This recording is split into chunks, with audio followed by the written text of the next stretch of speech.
A ceramic mug held coffee during the Uber ride to the address Maria gave him in Manila, Philippines. He'd flown 20 hours, spent $3,000 on flights and hotel, to finally meet his girlfriend of 18 months, who he'd sent $35,000 to. The driver stopped outside a building. Commercial office tower. Not residential. This is address you gave. Marcus frowned, checked the messages. Yes, this was the right address. Maria said she lived here. A plastic spoon stirred ramen while he waited in the lobby. Called Maria. No answer. Texted, "I'm here at your building. What floor?" No response. A security guard approached. "You looking for someone?" Marcus showed the photo of Maria. The guard laughed. "That's not real person. This building is call center, a romance scam operation. Many foreign men come here looking for girlfriend. All scam." A steel fork sat on the table at the police station 2 hours later. The officer explained, "This address is known scam operation, registered to company running romance scams. We've raided it 3 times. They have 50 operators, each managing 10 to 20 fake profiles. Your Maria is probably a man named Jose on 5th floor. These objects witnessed romance scam operations exposed in person. Subscribe to Spoony and Friends because these Philippines trip confessions are genuinely shocking. Comment now. Has anyone traveled to meet a catfish? Here we go. Muggsy here, rusty blue ceramic mug, and I held the coffee during the Uber ride to the address that turned out to be a scam call center, not the girlfriend's home. My owner was Marcus Thompson, 36 accountant, 80,000 salary. Met Maria on a Facebook dating group 18 months ago from Manila, Philippines. Maria was beautiful, 26, nurse, single mom, struggled financially, but hopeful. Marcus felt a connection. They talked daily for 18 months. Marcus sent money monthly. Maria's emergencies, kids, medical rent, bills, 18 months, 35,000 total. Planned to marry her, bring her to America. Marcus booked a trip to the Philippines to finally meet Maria in person. Flights 2,000, hotel for a week 1,000, total 3,000, plus 35,000 sent, 38,000 invested in the relationship. He landed in Manila, checked into the hotel, texted Maria, "I'm here, can't wait to see you." Maria replied, "Me too. Come to my address tomorrow morning." Next morning, I was there. Marcus made coffee in the hotel room in me. Excited, nervous, he ordered an Uber to the address Maria had given. The Uber drove through Manila and arrived in a commercial district, stopping outside a tall office building. Glass, modern, corporate. Marcus frowned. "This is the address," the driver said. "Yes, sir. This is it." Marcus got out and checked the messages again. Yes, this was the address Maria gave him. He entered the building lobby. Corporate directory on the wall. Companies listed floor by floor. No residences. Marcus called Maria. No answer. He texted, "I'm here. What floor are you on?" No response. A security guard approached. "Can I help you, sir?" Marcus said, "I'm looking for someone. Maria Santos. She said she lives here." The guard looked sympathetic. "Sir, this is not a residential building. This is offices only." Marcus replied, "But she gave me this address. She lives here, I'm sure." The guard paused. "Sir, can I see a photo of this person?" Marcus showed his phone with Maria's Facebook photos. The guard sighed. "Sir, I'm sorry, but this is a romance scam. This building has a call center on the 5th floor. They run romance scam operations. Many foreign men come here looking for a girlfriend. All scam." Marcus felt the world stop. "What? No, Maria is real. I've talked to her for 18 months. The guard shook his head. "Sir, the photos are stolen, probably from a model or actress.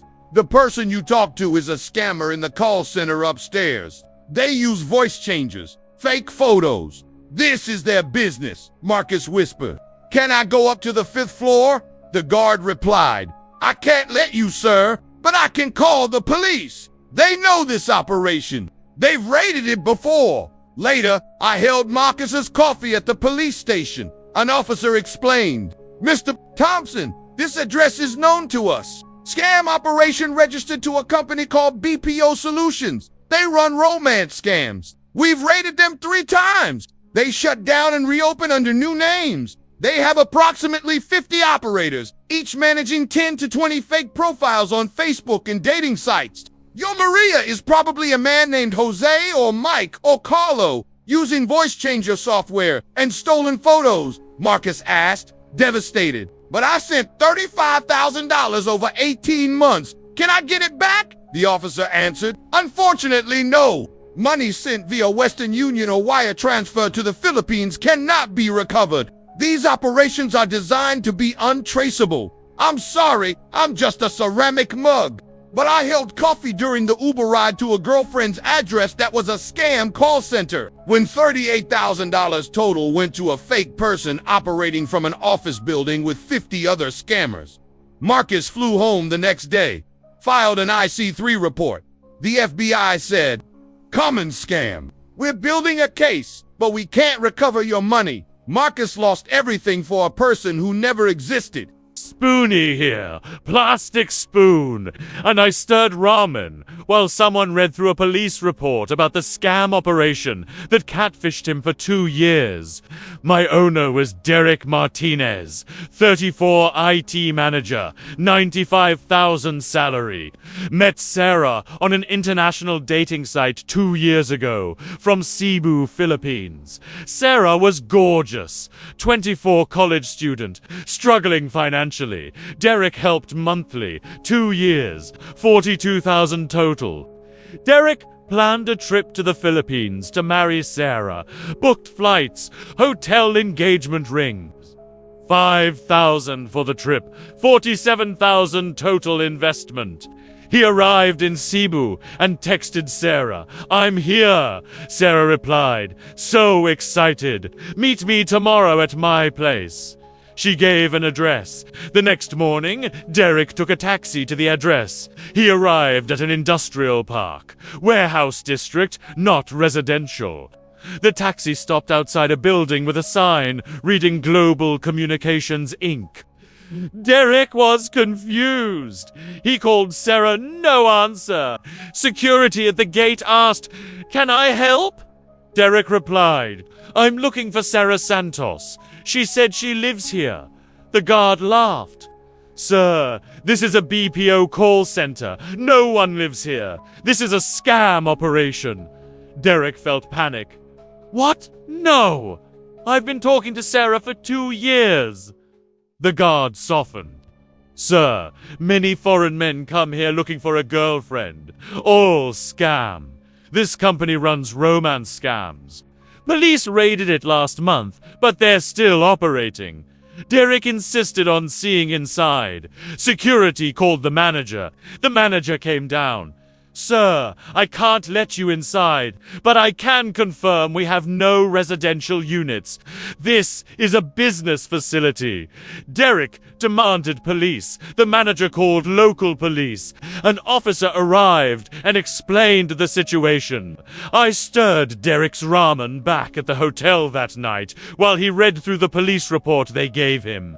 The report stated, "Global Communications Inc. operates a romance scam call center.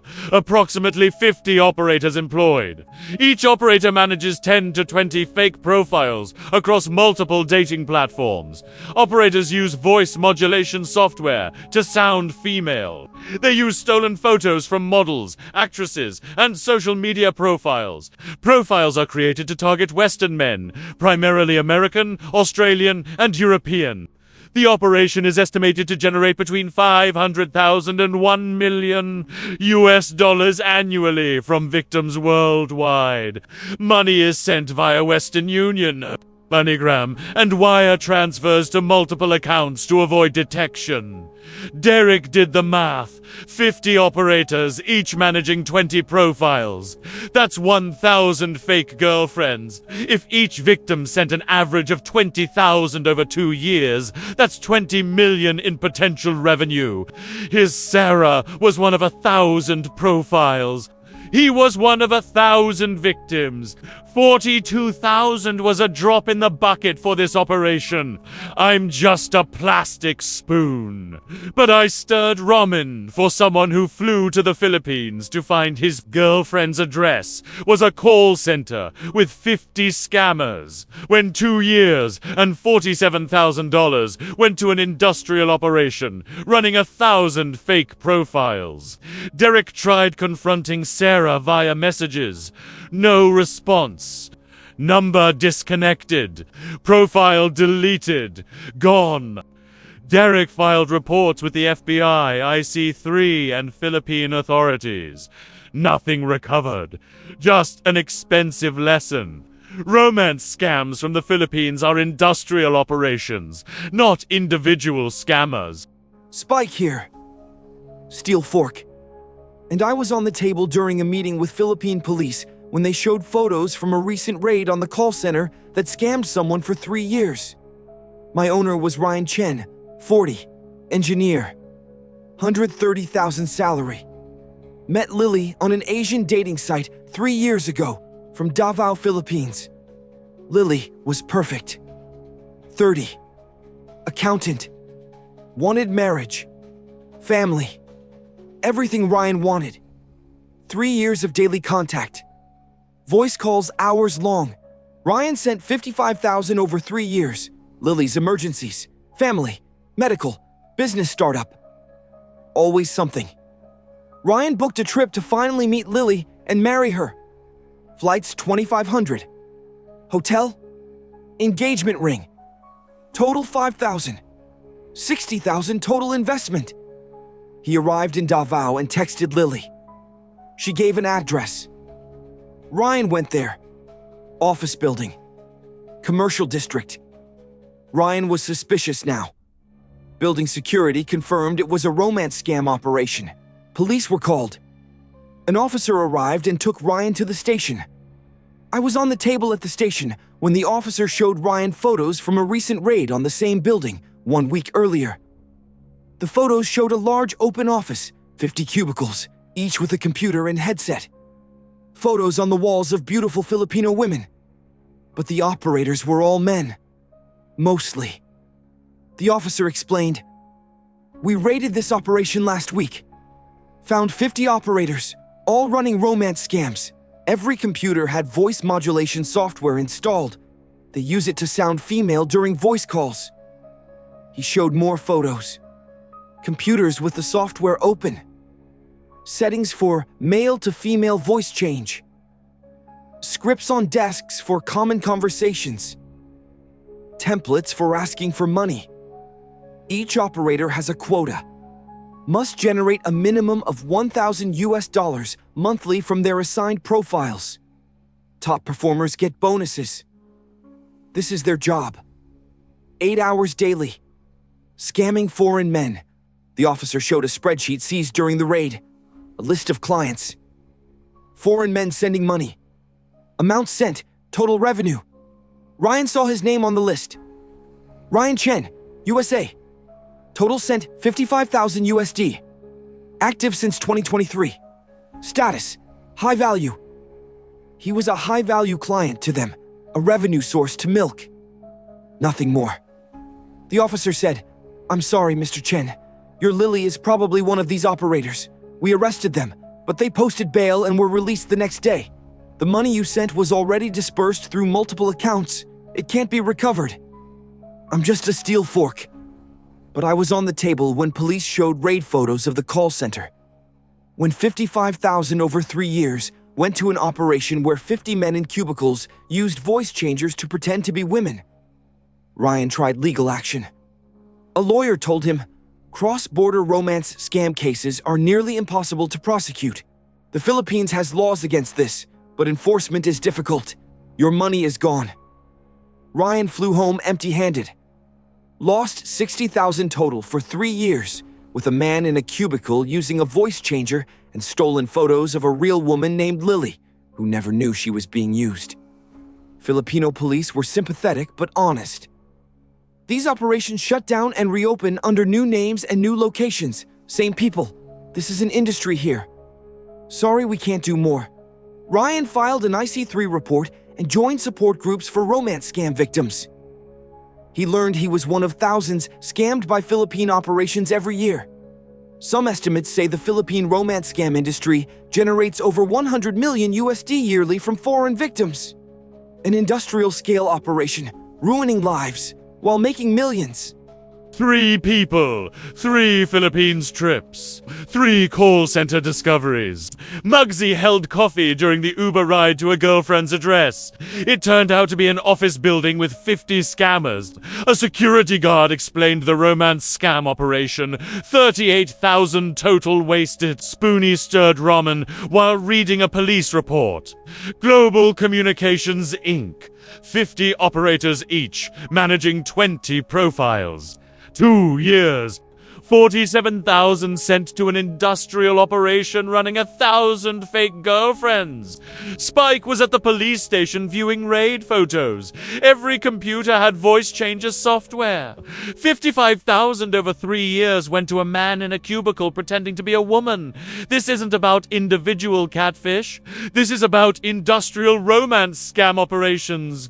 Based in the Philippines, employing hundreds, running thousands of fake profiles, using voice changers, stolen photos, script, templates, targeting lonely Western men, extracting millions annually. The FBI estimates the Philippine romance scam industry generates over 100 million yearly from American victims alone. Hit that like button if you've been scammed by a Philippines operation. Share this with anyone sending money to a Philippines girlfriend. It's probably a scam. Subscribe to Spoony and Friends because we're exposing industrial catfish operations. Here's my question. Have you sent money to a Philippines girlfriend? How much did you try to visit? Drop your story in the comments. Because thousands are being scammed right now by operations with 50 operators, each running 20 profiles. If she's from the Philippines asking for money, there's a 90% chance it's a scam. If you've never video called, it's a scam. If the address is a commercial building, it's a scam call center. These are facts. This has been Spoony and Friends. Before you book that flight to the Philippines, remember Marcus's trip to an office building full of scammers. Before you send more money, remember Derek's 47,000 to an operation running 1,000 profiles. Before you believe voice calls, remember Ryan's raid photos showing voice changes on every computer. The Philippines has legitimate people, obviously, but the romance scam industry is real, industrial, profitable, and targeting you. If a girlfriend asks for money, stop. Reverse image search photos, demand video calls, verify everything. Because call centers with 50 operators are waiting to take everything you have. Your lonely heart makes you vulnerable. They know it. They exploit it professionally. 8 hours a day. With quotas and bonuses. You're not a boyfriend. You're a revenue target. A high-value client to extract maximum money from. Protect yourself before you fly to the Philippines and find an office building full of men with voice changers pretending to be your girlfriend.